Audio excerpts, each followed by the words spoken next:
not going to say no. I want to say no. The only reason I'm not is because of something I haven't divulged yet. Okay. Okay? I'm gonna divulge something on camera right now that I was going to wait to give in my lecture. Okay?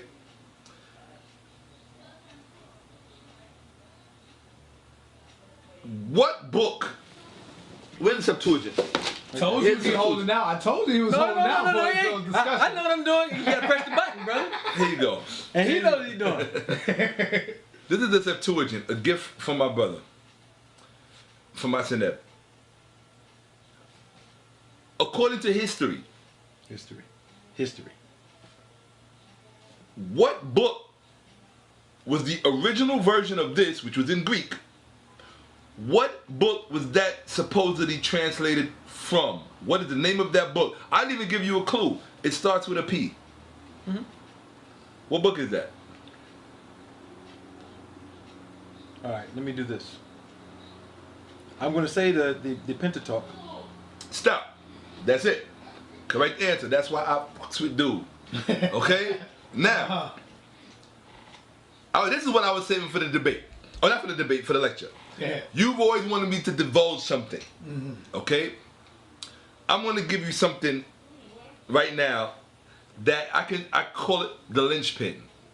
You know, you don't like to give your linchpins away. No, you want to save your linchpin for a lecture. Right. You want to save your linchpin for a debate. Uh-huh. You don't want to give nobody out there the time to run and study and go, oh, look, I can't, nah. You don't want to give them that. Right. But it doesn't really matter because once I put this out there, there's not going to be anything you can do about it anyway. Go ahead, go in. So I'm going to put it out there for you. I said before the last time I was here that there is one lie that the Hebrew world needs you to believe for the rest of their lie to stand about the Bible. The one lie that they need for you to believe is that the Septuagint was translated from a book called the Pentateuch. That is key. That is the linchpin.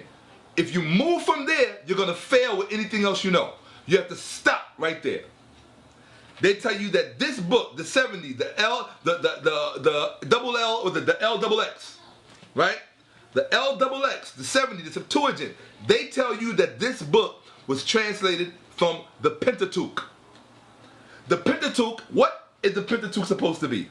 The Pentateuch is supposed to be the laws that were written by Moses about the patriarchs from Genesis all the way through Leviticus and Deuteronomy. It's supposed to be 5 books, the first 5 books of Moses. The laws. Yeah. That's the Pentateuch. What they tell you is that the reason that book, now ask yourself, well, wait a minute, you're talking about the Torah, right? That's what the Hebrew would say. Mm-hmm. Well, if it's called the Hebrew, if it's called the Torah, why didn't the Greek-speaking Jews of Alexandria just call it the Torah? That's not hard to pronounce. Doesn't matter what language you speak. That's not a big technical word. Mm-hmm. They could have said the Torah. They could have said Chumash, which is another word for it. They didn't. They want us to believe that they called that book the Pentateuch. Now, when you go, pay attention. Mm-hmm. When you go back in history, have you ever heard of the Iliad and the Odyssey? Mm-hmm. Homer. Right. There's never been another book in history that was written called the Iliad and the Odyssey. Because there's only one Iliad and Odyssey. Correct? And I'm sure there are other books like that in history. Books that are so great that there's only one book by that name. What's a book by Josephus? The War. Joseph's War. It's like a War of the Jews, right? Apion, War of the Jews. Right. Okay, even against Apion. There's only one against Apion. Right. There's no 2 or 3. There's only one. Okay? Which means that when you go back in time, because writing was not as prolific as it is today. Right. They didn't have printing machines. Okay? Where you could just, write on some shit and publish it, and they didn't have that. Okay? Which means that when there was a great piece of work that was Romeo and Juliet, there's only one book called Romeo and Juliet. All right? Anything else, there's only one story. We know there are other people tried to rewrite it and do their versions and the other, but there's only one Shakespeare's Romeo and Juliet, although he probably stole that from Averroes, the more. Okay? But the point I'm making is that if I want you to follow what I'm going to say. I'm listening. I'm listening. If the Septuagint was translated from a book called the Pentateuch, then there should only be one book called the Pentateuch in history. Am I right? According to the logic that is laid out. Yeah. Am I right? Absolutely. There shouldn't be another Pentateuch. Shouldn't be 3 or 4 Pentateuch. Shouldn't be 3 or 4 Pentateuchs. There should only be one Pentateuch. That is the book, which is the Torah, which the Greek-speaking Jews of Alexandria called the Torah. They called it the Pentateuch, which means the first 5 books. You don't want to sit there for this, Sunday. Don't move. No, I'm listening. Okay? So then ask me. I want you to go online and pull up. No, you got something. No. Keep talking. Hold on. Open your laptop up. Write the title of this Do- discussion. So I can Okay. put it on the Fam. Get your laptop. I want you to pull this up right now as I'm talking. Yep. I'm going to show you how to slam dunk a buster. Okay? This is how you knock heads off shoulders. Academically speaking. Right. Guys, when I use language like that, I'm speaking academically. I'm not talking about, because you got a lot of mental midgets out here. Right. Okay. Right. Now, in history, there should only be one book called the Pentateuch. If that story is true, if this book was because they call it the Pentateuch. Right. They say this book was translated from the Pentateuch. When you use the term the, that means there is only one. Like when you say the Eiffel, you never say one of the Eiffel Towers. You say the Eiffel Tower because there's only one. You say the Statue of Liberty because there's only one. Well, they say that this book was translated from the Pentateuch because there should be only Say that one. one more time. Spell that Okay? again. Dorotheus of Sidon. Spell it for the camera again. Dorotheus of Sidon. I know where you're going. Wow. You said you know where I'm going? Yeah. All right. Wow. Click that. Hello. Read out loud the first sentence. Dorotheus of Sidon, 75 CE, was a 1st century Hellenistic astrologer who wrote a didactic poem on horoscopic astrology known in Greek as the Pentateuch. Stop. Read that sentence again. Dorotheus of Sidon. Sidon is near Tyre, where Israel is. Punic. That's why I wouldn't argue with you before. Punic. Listen, I know. Believe me, I have to know this. Yeah, I know. Yo, hit him with it. Dorotheus of Sidon, 75 CE, was a 1st century Hellenistic astrologer who wrote a didactic poem on horoscopic astrology known in Greek as the Pentateuch. The Pentateuch. The Pentateuch. Okay? You ain't even got to go no further than that. You ain't got to go no further than that because there's going to be some more there that's going to mess them up. But the bottom line is that this is the Pentateuch in history they never tell you about. They always tell you about a fictitious Pentateuch that this was supposedly translated from, called the Torah and the Chumash. They don't tell you about this Pentateuch. This is the historical Pentateuch from 1st century Alexandria. Damn, you going in now. Okay? Shaka. 1st century Alexandria, Egypt. Right. Okay? That explains why. That's one of the reasons. The one thing you have to know about the Bible, and I'm holding in my hand the oldest Bible, an English translation of the oldest Bible. Forget that King James Version junk. Okay? Forget the Torah and forget the Tanakh and the Ketuvim and all that other stuff. Forget that, in the Masoretic text. This is an English translation of the oldest version of the Bible, which is the Septuagint. And like my brother here said, the source documents from which this came were in Egypt. That's where it was done. It was commissioned and underwritten and patronized by Ptolemy Philadelphus, Ptolemy II Philadelphus, the son of Soter, Ptolemy I. Mm-hmm. He is the one who is commissioned in history with paying for the first Bible to come into existence. He also adopted Egyptian religious customs. He also paid for scientific research in Alexandria. So when people tell you in BC times that Africa was had people swinging around on trees and jungles. No, no, no, no, no, no, no. Scientific research was being done, patronized, and underwritten in Africa in BC times. Okay? On our hood. And our hood on our turf. But the important thing to know is that the documents that went in to making the Septuagint came from a repository literary cache. I can even show you pictures of it. I'll show you the pictures of it. Where they confiscated all of the scrolls from the repositories along the Nile Valley, and they stored them. There's a whole story behind this, but the bottom line is that they stored them. If you want to know why they took the literature, I'll tell you why they took the literature, how it got stored there, and how it ended up in here. Ptolemy, Alexander of Macedon wanted to become the king of Egypt. Okay, boys and girls, here's a bedtime story for you. You want to pay attention to it. Alexander wanted to become king of Egypt. They told him that cannot happen without the express permission of the oracle of Amen in the Siwa Oasis, out in the western desert of Egypt. When Alexander got there, he asked them, he said, am I the son of God? Am I the son of Amun, of Amen? The oracle told him no.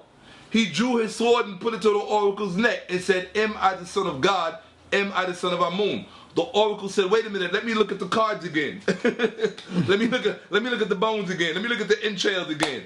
And all of a sudden, yes, you are the son of God and you are the son of Amen. Alexander went back, and the particular temple that he went to was a temple, the temple of Ptah in Memphis. He went to the temple of Ptah in Memphis, and at this particular temple, he found allies. The only problem that the rest of the priesthood would not agree.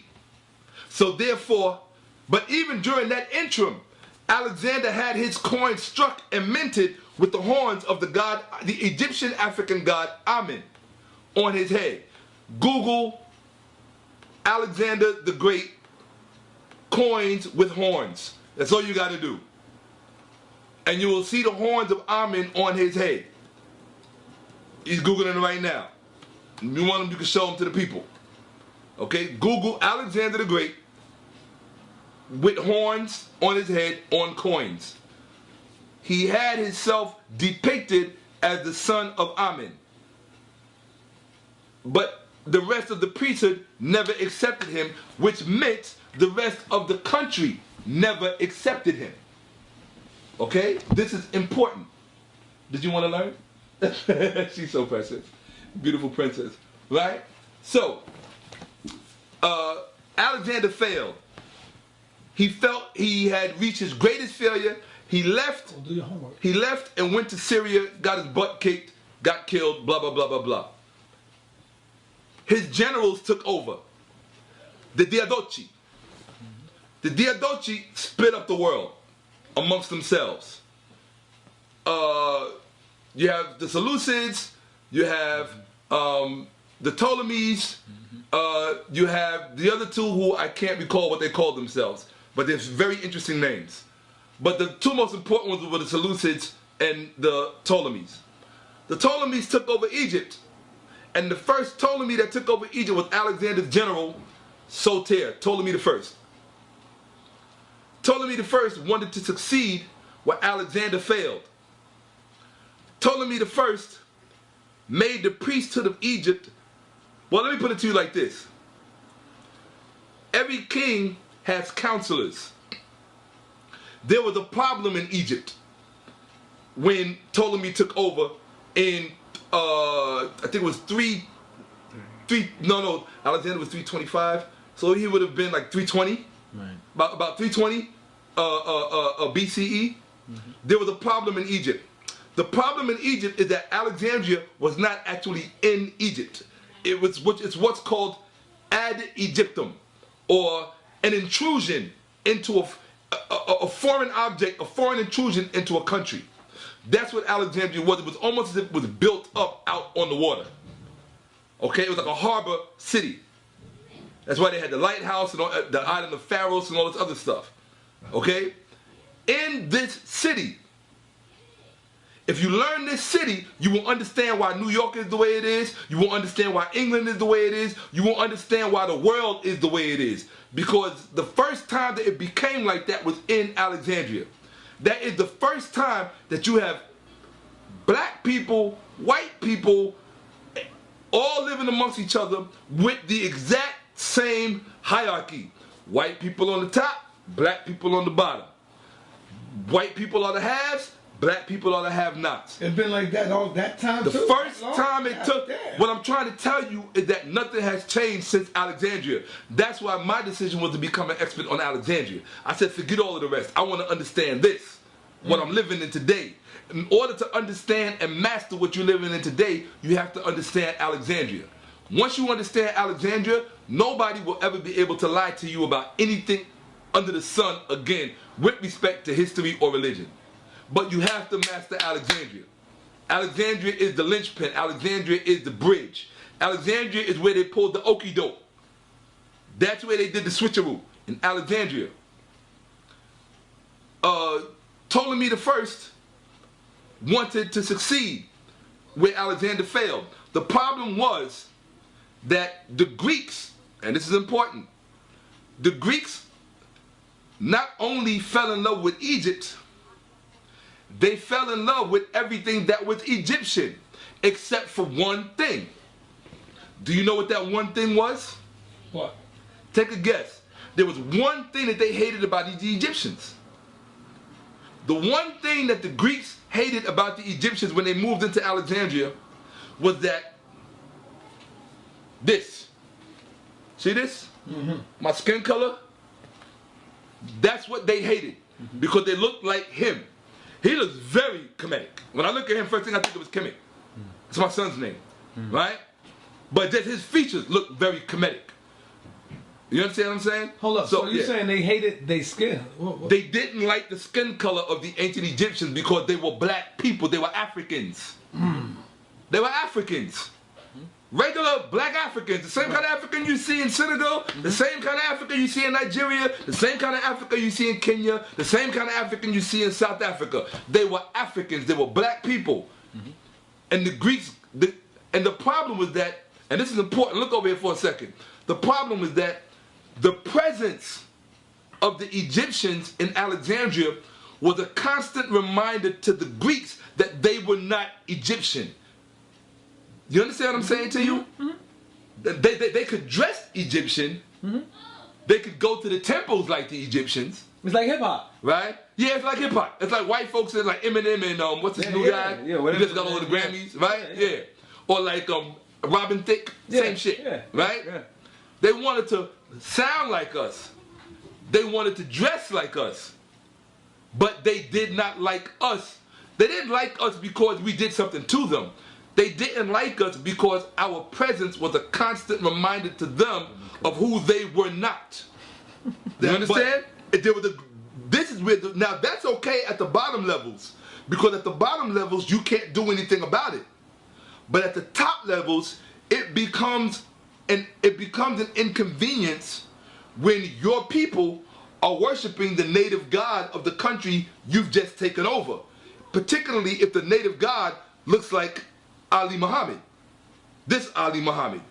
If the native god, or looks like Sanetta, or looks like your brother Ahmose, if the native god looks like me, or looks like him, and the Greek people are going into the temple and worshiping this black god, that becomes a problem for the person who is ruling, who does not look like the god in the temple. You understand what I'm saying? Sanetta, plug it up for me. So the Greek person who was ruling, which is Ptolemy the First, he understood that the priesthood had an advantage that he did not have. The priesthood looked like the god in the temple that the native Egyptians were worshiping and that the white Greeks were worshiping. You understand what I'm saying? which meant that Soter, the Savior, did not still feel like he had the power that he wanted. So in order to solve that problem, in order to solve that problem, see, I work best when I know I got your attention. In order to solve that problem, what Ptolemy the First did was, or Soter, just call him Soter, what he did was, he made the priesthood of Egypt an offer they could not refuse. He said, I want you to do, he said, the first thing I want you to do is, I cannot have my people coming in your temple worshiping your God, Osiris. Pull up Osiris wooden statue. Let's pull that up. Osiris wooden statue.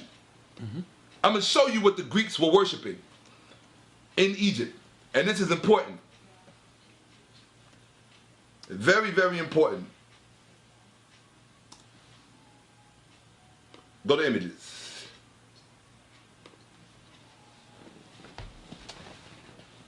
Click that right there. That's it. Show that to the people. That's what the Greeks were worshiping. Look at the dates. All right. 332 Bring it up a little bit. BC. Starting at 332 BC. That's right when Ptolemy was there. That's right when it was going down. And this one? That's what the Greek people were worshiping. You see that? You see that nose? You see that face? That's what the Greek people were worshiping. A black god. A god who looked like a regular African with a wide nose. He didn't have no Michael Jackson nose. Alright? And he was not Justin Bieber's complexion. Okay?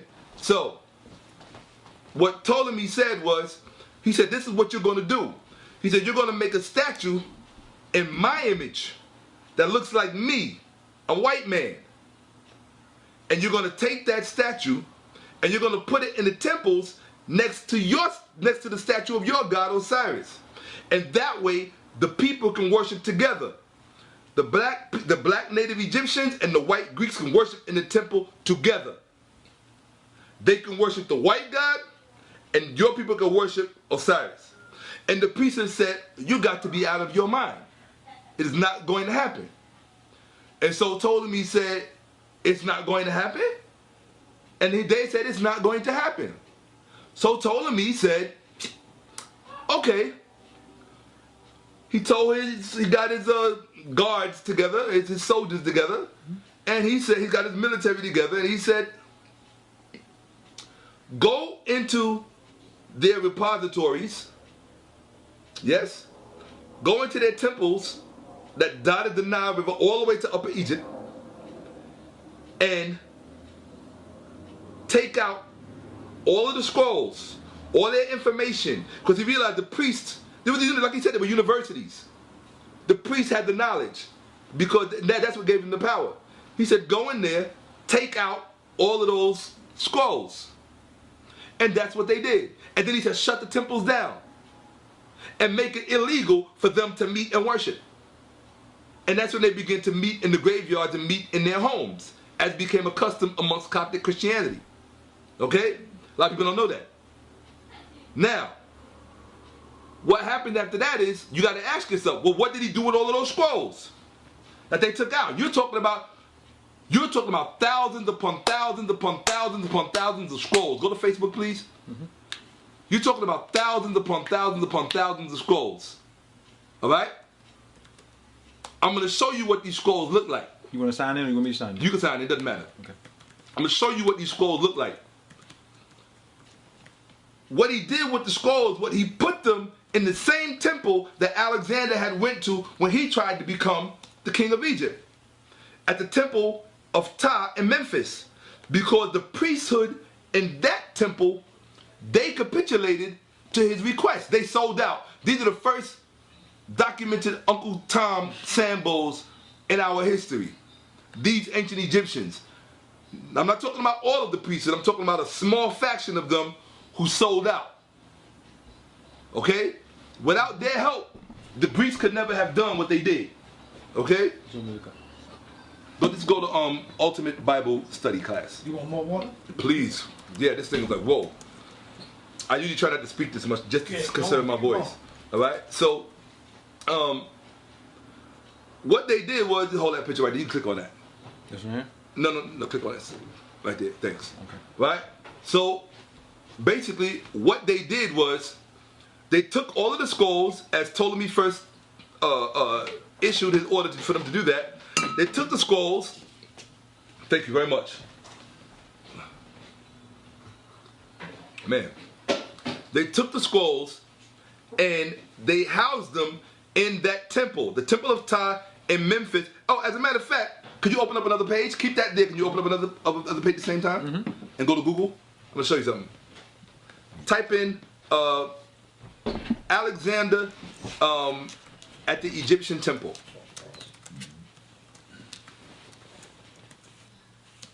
Because a picture's worth 1,000 words. I'm going to show it to them in imagery. Go to images. Anytime I show you something, just go directly to images, because that's where it is that I'm looking for. Click on the color one. That's a rare picture. It's very hard to get. Show that to them, please. That's a picture of Alexander. Which camera should he use? That one right there. All right, cool. That's a picture of Alexander at Egypt trying to become the king of Egypt. That's the Temple of Ptah in Memphis. That's a very rare picture, and it's very hard to find and hard to get. But I love that picture. It's one of my favorite pictures. The one with the steps? Yeah, the one. He's just standing there. He's standing there. If you look above him, you can see the eyepiece bull. You can see the eyepiece bull up there. That was the Egyptian deity of resurrection. Okay? So, they took all of the Egyptian scrolls. After they shut down the Egyptian temples, they took the scrolls and they put it in that temple. All of the scrolls, and what did that do?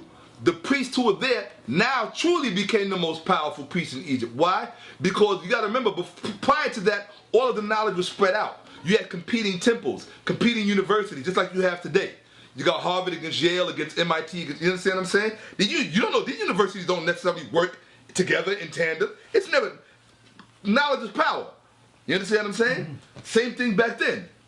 But now, for the first time in the history of Egypt, all of the knowledge is under one roof in that temple. Okay?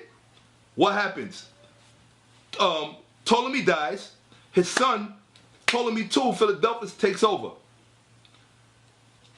I'm jumping ahead of myself very quickly. When Ptolemy made that request of them to make a statue in his image, the statue that they made, what they did was they went into the ancient Egyptian formula, and they did what's called theocratia, or the mingling of. One of the reasons why I don't really go into this too much is because it's time consuming. A lot of people want what's called a fast food story. Right. I don't do fast food stories. If you want it, I'm gonna give you the details. So the details are, again, Ptolemy, as if I actually remember where I was.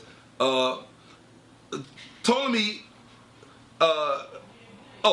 the Egyptian priests who sold out, they did what Philadelphus, the second Ptolemy, requested of them.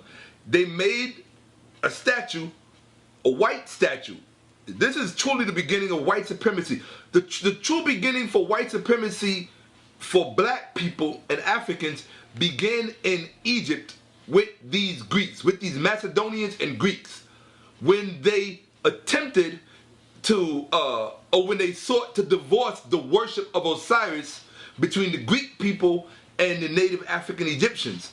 They mandated that the Greek subjects of Alexandria were not to worship the black Osiris any longer. They were now to worship the new god that had been made for Ptolemy II of Philadelphus, and this deity you know in history of as Serapis.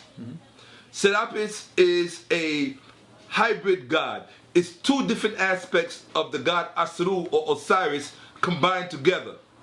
So they took the first part of his name, which is Asaru, and they took the aspect of Osiris when he is the Apis bull, which represents resurrection.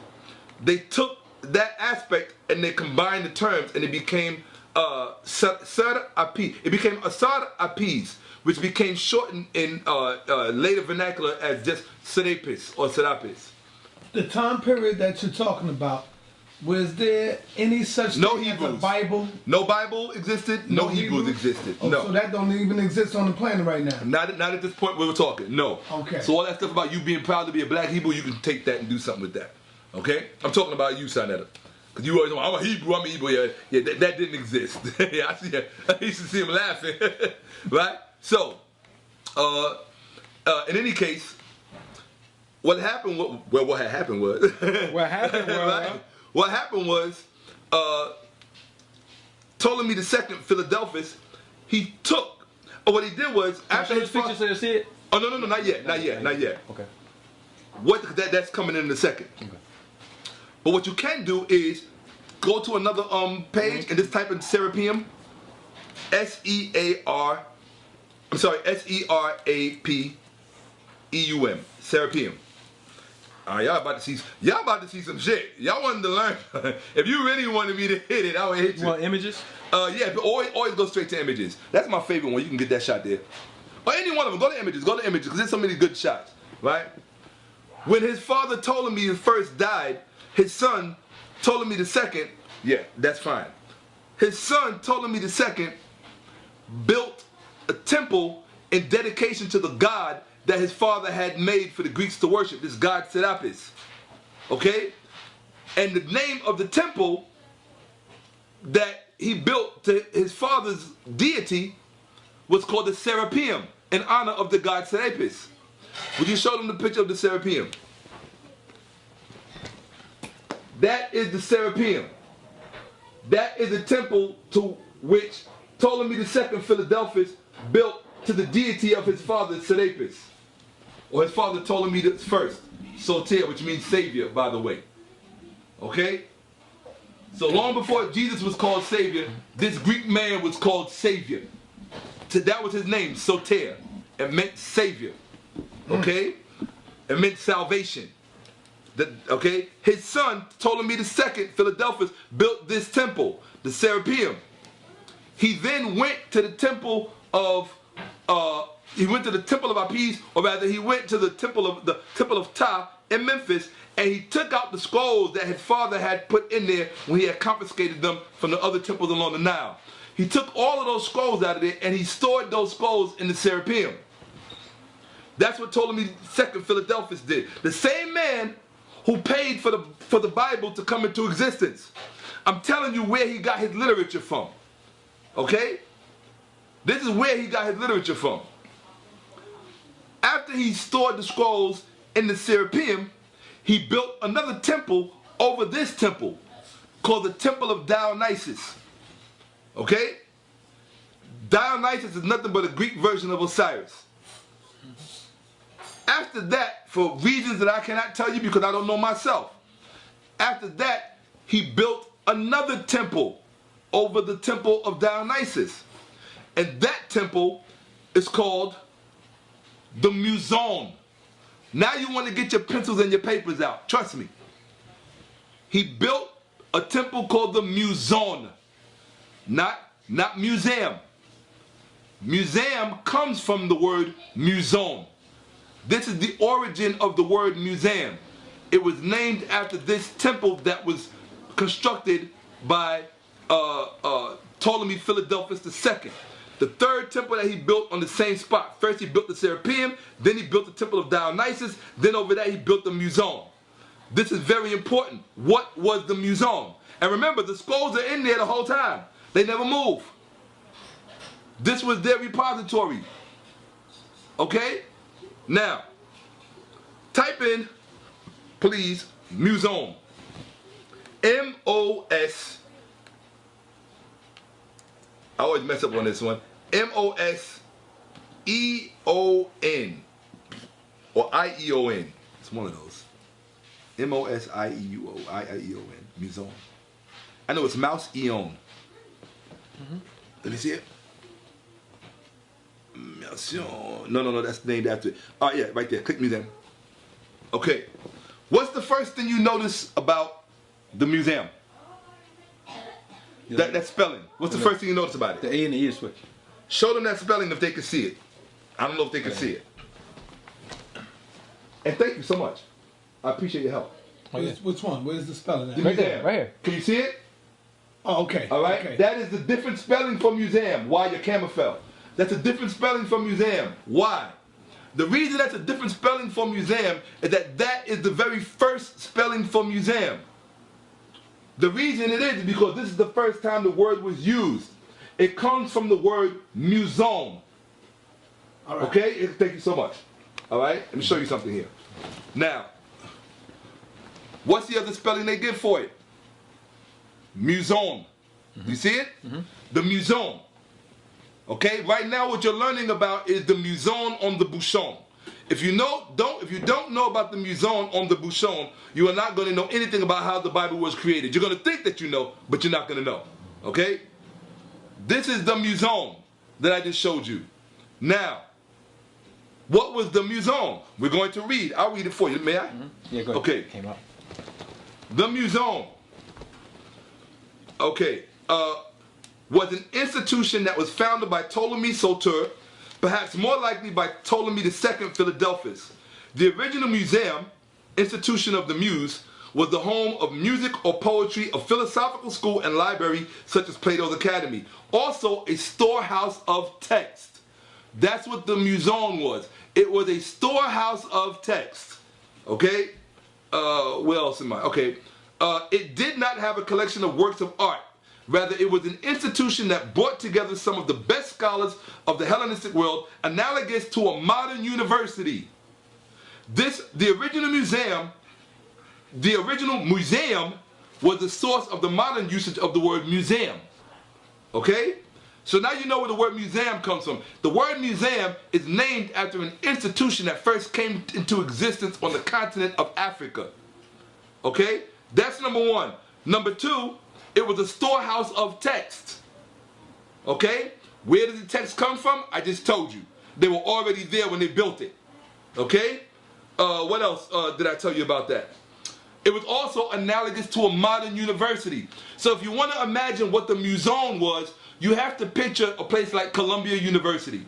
If you ever walk on the grounds of Columbia University, I only live a few blocks from Columbia.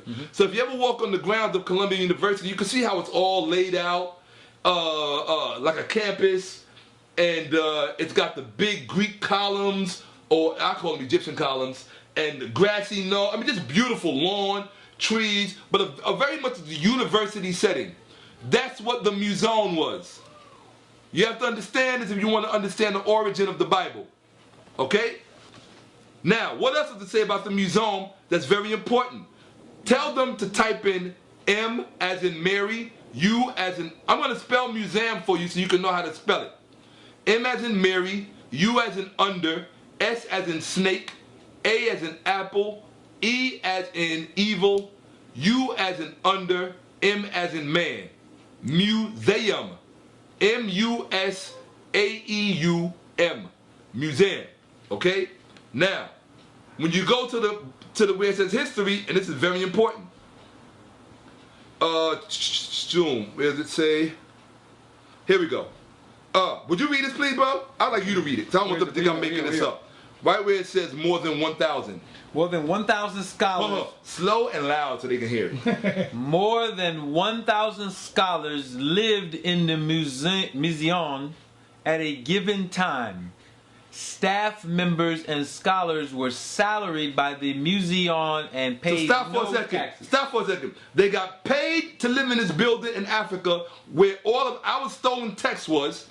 Okay? And they got a salary. These are white people now coming from coming from Greece, being invited to come to Africa and learn. Mind you, they're illiterate. Okay? They're getting paid. They're getting a salary. They're paying no taxes. What else? Let's see. Okay, no taxes. Yeah. They also receive free meals. They got free meals. Free room and board. Free room and board. And free servants. And free servants. And you know who the servants was? Ussens. Yo, move up. Okay. Yes, sir. Right? And what else? The museum was administered by a priest. The museum was administered by a priest. That means that the dean of the school was an African Egyptian priest. Go ahead. Appointed by the pharaoh. Appointed by the pharaoh. Okay? Ptolemy. Okay, really appointed by Ptolemy. Okay? which means you had an Uncle Sellout Tom that was the dean of the Uncle Sellout, ancient Egyptian African Uncle Tom Sambo, who was the dean priest of Egypt. This is how your Bible is coming into context. Now, I'm going to show you what the muson looked like. Will you show them the scrolls, please, that I showed you before? No. Thank you. Will you show them that, please? This is the muson you're looking at. That's a digital reconstruction. Those little things that you're seeing are thousands of scrolls that are stored away. Got it. Those little things that you're seeing are thousands of scrolls that are stored away in the museum. Okay? Mm-hmm. That literature came out of the temples that were established along the Nile Valley. When he shut them down, he took their literature and stored it in the museum. Isn't that picture crazy? Every time I see that picture, it trips me out. All those little things you see are scrolls, little rolled up scrolls. And we're just looking at a portion. We're looking at maybe 2 walls. We're looking at a tiny portion of a huge freaking building, dude. You understand what I'm telling you? You're talking about the accumulated wisdom of mankind up to that point. And that's why okay? I look at this. Hold on, no, forget that. What was that? What? The scholars who went to the museum and learned. Yeah, but you lucky I ain't got my stuff here. In Greco-Roman history. Hold on, you lucky I ain't got my stuff here. Go to well, we just did the museum. Oh, what you need to know about the museum was that they built an annex building onto the museum. Okay? That annex building became known in history as the library at Alexandria. Okay? That annex building that they built onto the museum became known as the library at Alexandria. If you want to read a good book on that, read Walter Williams' Historical Origin of Christianity. I understand that Walter Williams has taken a beating on the Islamic front, no problem. He's man enough to stand on his own. His Historical Origin of Christianity is a must-read for anybody who wants to understand how all of this came together. And the beautiful thing I love about his work is that you can go and substantiate it for yourself, because I haven't pulled up one page from Walter Williams here. All Walter Williams does is walk you to the gate and tells you to look around and watch what you find. That's what I did. Okay? So a lot of what you're going to see is also from my own research, that's from nobody else. Okay? So now you got the library at Alexandria. Now, you all heard about, could you type in library at Alexandria burning? This library at Alexandria burning. When you see the library of Alexandria, pictures of the library of Alexandria burning, right? That one right there, that one, yeah. Can you show them that? Mm-hmm. That is how you get rid of evidence in the ancient world. When you wanted to get rid of evidence, you burn the papers, you burn everything. That's why the Library of Alexandria caught on fire. After they learned everything from the Africans, you got those? Yeah. Mm-hmm. After they learned everything from the Africans, they destroyed the evidence. So when they tell you black people never wrote nothing, and when they tell you black people didn't, tell them that's a damn lie. Tell them that was the reason that you set our shit on fire so that you could destroy all of the evidence. Dried out papyrus is very easy to get rid of. All you got to do is burn it. And that's what they did. I didn't make that picture. Dr. Ali Muhammad did not make that picture. That's a matter of history, and that's why it's there. Okay? Now I'm just giving you the motive. I'm telling you why they set the place on fire. They got rid of the evidence. Okay? Now, what else that you need to know after that? Okay, well, this is important. Oh, let's backtrack a little bit. Let's come back to this. Okay. Okay? Let's bring it back to the Septuagint. Yeah, let's bring it back. Bring it back to the Septuagint, or the L double X. Okay? The L double X. You know they say extra large for your mind. This is double X. Okay?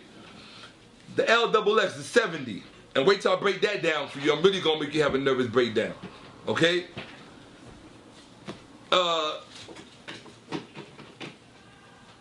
What they have found is this. And I have to explain it from the name of this book. And so now I like it better when you sitting over there looking at me because I feel like I'm talking to somebody. Are y'all listening? Are y'all even paying attention? Your friends if they're paying attention. I don't want to be talking for no reason, man. They eat chicken wings. If y'all not listening, I'm gonna stop talking. Go out and close the door. You listening? No. Are y'all listening? Y'all listening? Can you hear me? Yeah. Don't worry about two of us here. There's a lot of people out there that's watching. That's what I'm talking about. I'm like, are they listening? Are they watching? Right. So now I'm going to explain this to you, okay? This book is called The 70. Dr. Ali, would you please tell them why this is called The 70? 70 scholars composed to redact this particular text to create. Thank you very much. Okay? Now, it's called The 70 because supposedly, the way the story goes, Ptolemy II, Philadelphus, the what do you call those kind of the despotic ruler of Alexandria, at the insistence of his librarian Philo, either Philo or Phileron, either Phileron or Philo. I'm pretty sure it's Philo, or it might be Philo or Phileron, but Philo, the librarian of the Alexandrian library, supposedly he recommended to Ptolemy Philadelphus II that because he said the library was complete, it was missing one thing. The one thing that the library was missing was We're going to 8 o'clock. it did not have the writing. It did not have the writing of the sacred text for their Greek-speaking Jews to read.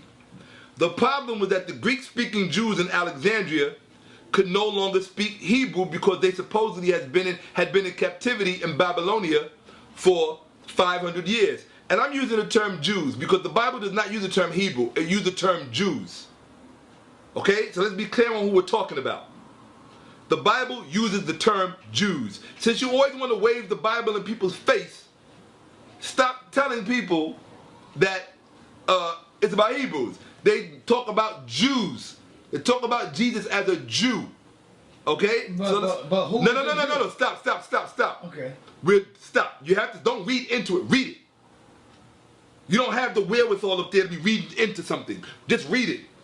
Okay? Supposedly, Jews were kept in captivity for 500 years in Babylon. Okay? Or was it Babylon or was it Babylonia? Okay? So, they were kept for 500 years here. When they were released, I just call them Southern Syrians.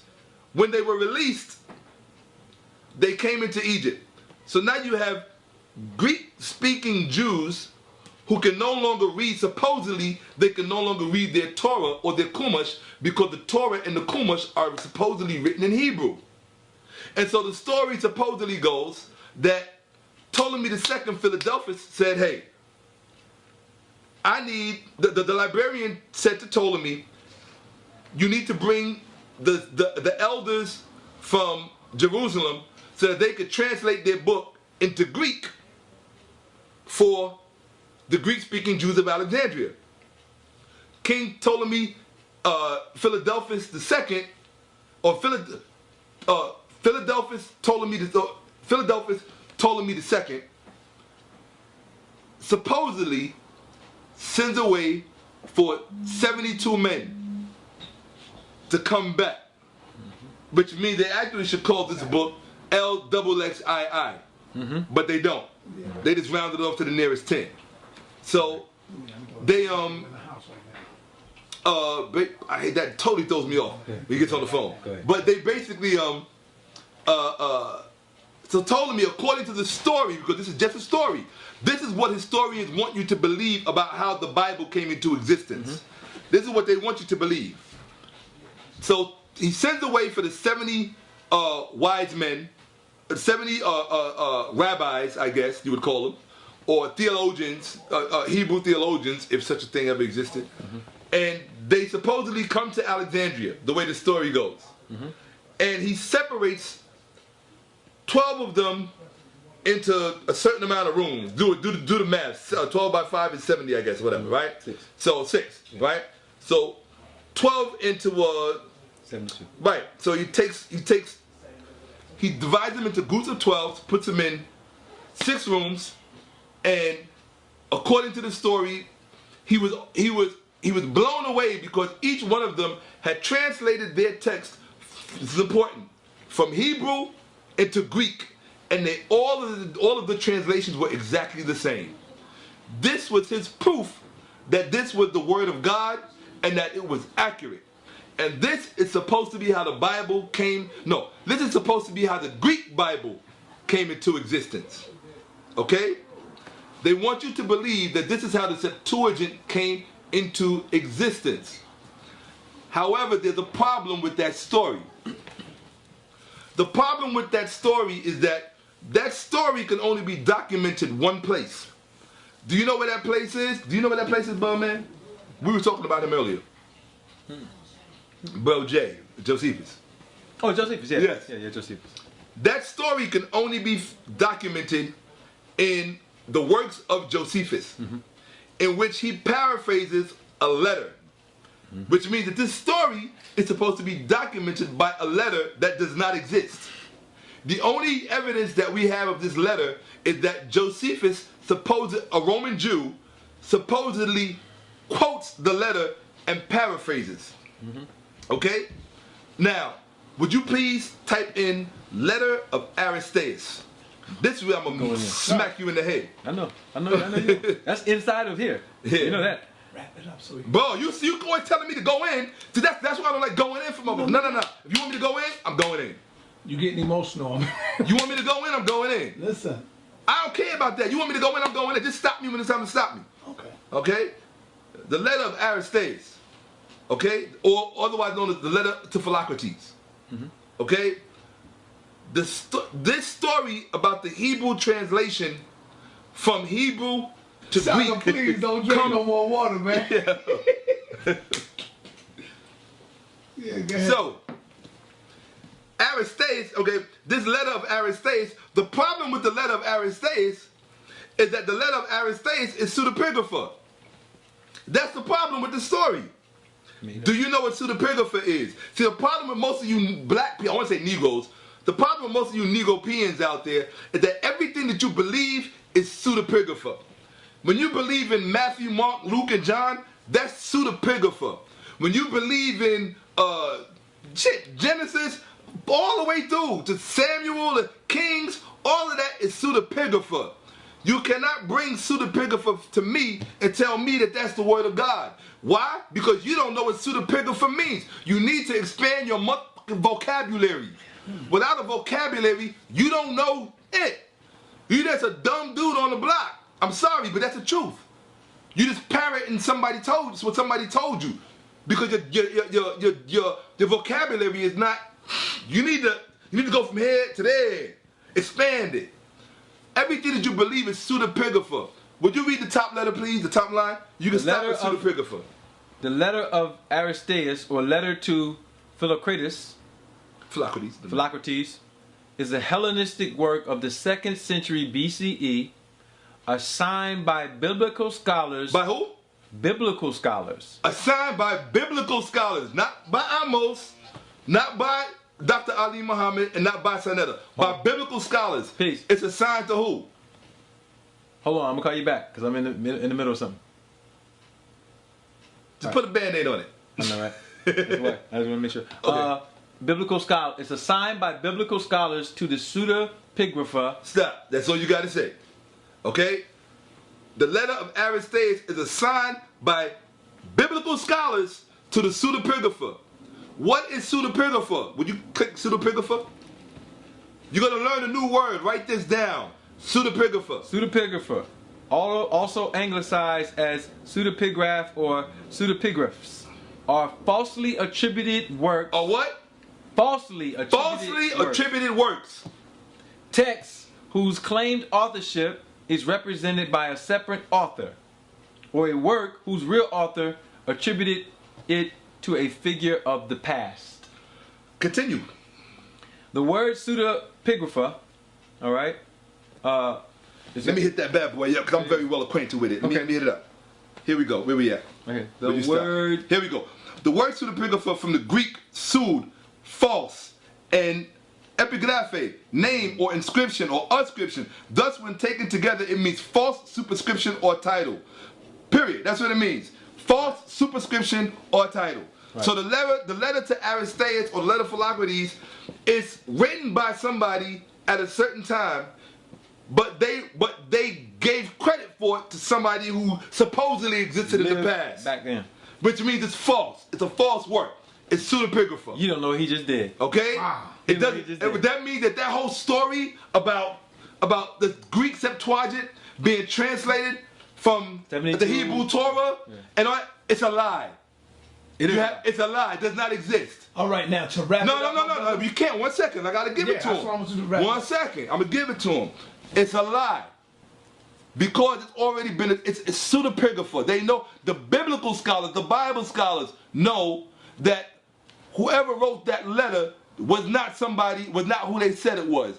Josephus paraphrased it, the letter does not exist. The other problem with it is that if, and this is linguistics, you should appreciate this, if this was translated from the Hebrew Torah, that means that the type of Greek that the original Septuagint was written in should have been written in what is called Jerusalemite Greek. It's the kind of Greek they spoke in Palestine. Okay?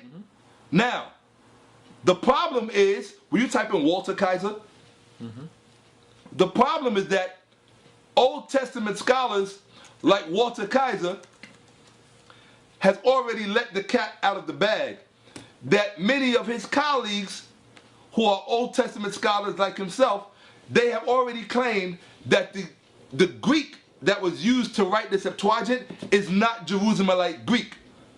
The Greek that was used to write the Septuagint is, guess what kind of Greek? Egyptian Greek. That means whoever was responsible for the documents that went into the making of the Septuagint was an Egyptian person who spoke Greek, not a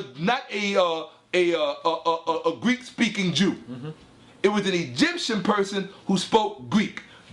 Which means it was a Greek-speaking Egyptian person who did the translation from Egyptian documents into a Greek document. Say that again. It was an Egyptian person who did the translation from Egyptian scrolls that were already in the library at Alexandria into Greek, into the Greek language, which is where you get your Septuagint from. People, you don't have to like it, but those are the facts under the sun. I will bring you all the documentation in the world. After all that you said, they are still saying, what is your point? No. My point, okay, I know it's kind of hard for you to follow. It's easy. The point, it's easy for those of us who are thinking.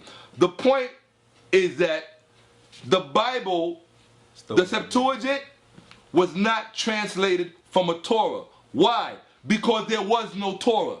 The Torah did not exist. No Pentateuch. There was no Hebrew Pentateuch, that's for sure.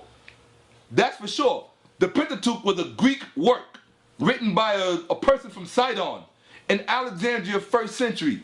A horoscopic work, which is why you got so much horoscopy in the Bible. All right, brother Dr. Ali, he said a lot, man.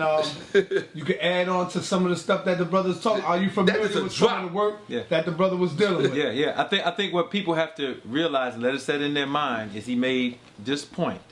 The point is the so-called Pentateuch, which is supposed to be the 5 books of Moses, is not the origin of the Septuagint. And since the Septuagint it's not what they're telling you it is. And since the Septuagint is the oldest Bible you know, that's right. There is no Hebrew. There is no Hebrew Bible before that. Now, he has just helped me, right, to further substantiate my point. You know how many people I keep that from? I don't show that to anybody. That whole Pentateuch thing I just showed you about Dolotus and Sidon, I show that to very few people. Now, so that means that when these Jews finally got their Septuagint, they had their first Bible for the first time. But let me ask you, right? Why are y'all keep calling them Jews when you know that they not really no Jews? We going by what's in the book. Wait. When we say Jews, all right, we dealing with the time of Josephus, because now he showed you Josephus fake the whole thing. Josephus lived in the 1st century AD. There were Roman Jews. That's important. Now, when you retroact back to this time where the Septuagint was being written down, they used the term Jew because it's retroaction, because they're trying to say that this book was written for the Jews. All right? So, you got me on that? Mm-hmm. All right, so the 1st century AD, there were Roman Jews walking around. They were called Yahudi. That's it. All right? They got a word, that Hudi. Yeah, Yahudi. They got that Hudi word. So they were Jews. You know what I mean? Jews is a 16th century word that comes from Judah, which is Yahudi. Same word, same stuff. We got it. We're not gonna get confused on that. So, but here's my point. I can show you right now that there were what you would call Punic people who had the Pentateuch attributed to their people by using the term, Judah, Yehudi, and they said the Pentateuch wasn't theirs. They knew it was a lie and it was a forgery. Hey. Now wait, I have to do that to contextualize the discussion. Well, I just said, yeah. Because now, look, you have a group of people who have a tradition, all right, who we could call it, for lack of better words, a Punic tradition, a Phoenician tradition. And what scholars have done, which is in this book, is they have attempted to disassociate these groups of Jews from their Phoenician language script origin and the theology of the Phoenician or Punic people to make it look like the, huh? He said that in there? Did he say it?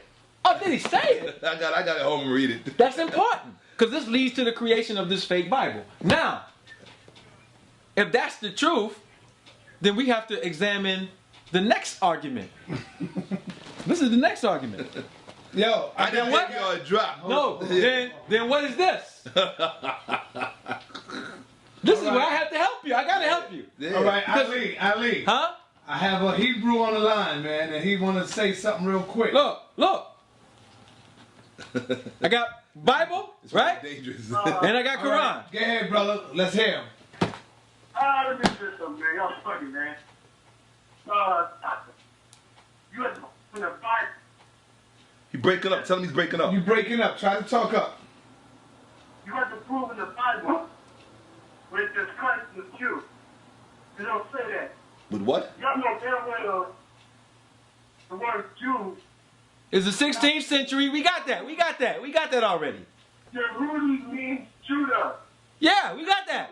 What I'm talking about? We got that. We in agreement with you. What you talking about? No. Let him talk. I'm trying to make sure all Yehudi is a damn lie. It means Judah. Yehuda. He said Judah means Judy. Judah means no damn Yehudi. Jehudi Means Judah. What's the ancient name for the tribe of Judah? What's the ancient name? It all depends on whose language you're using. No, because you got a J there in English, so you got to go to a language. What's the ancient name for the tribe of Judah? Is he there? All right, he ran because I think. Yeah. Okay, well he gonna have to jump on that. Now we ain't going to get. All right, so Ali, I need you to close out, man. What you want me to close out with? I mean, anything. You got the. I mean, my point. I think where me and Shakka will differ is he will say the Quran is just a rewrite of the Septuagint. Somewhat, or something similar to it. No, I'm going to tell you something. If you knew what was in my mind about the Quran. No, just say it. No, honestly, I'm not. Let me share something with you about myself. Something that I find unique about my own way of thinking is that I'm more comfortable when I don't have definite answers about certain things, but I know that the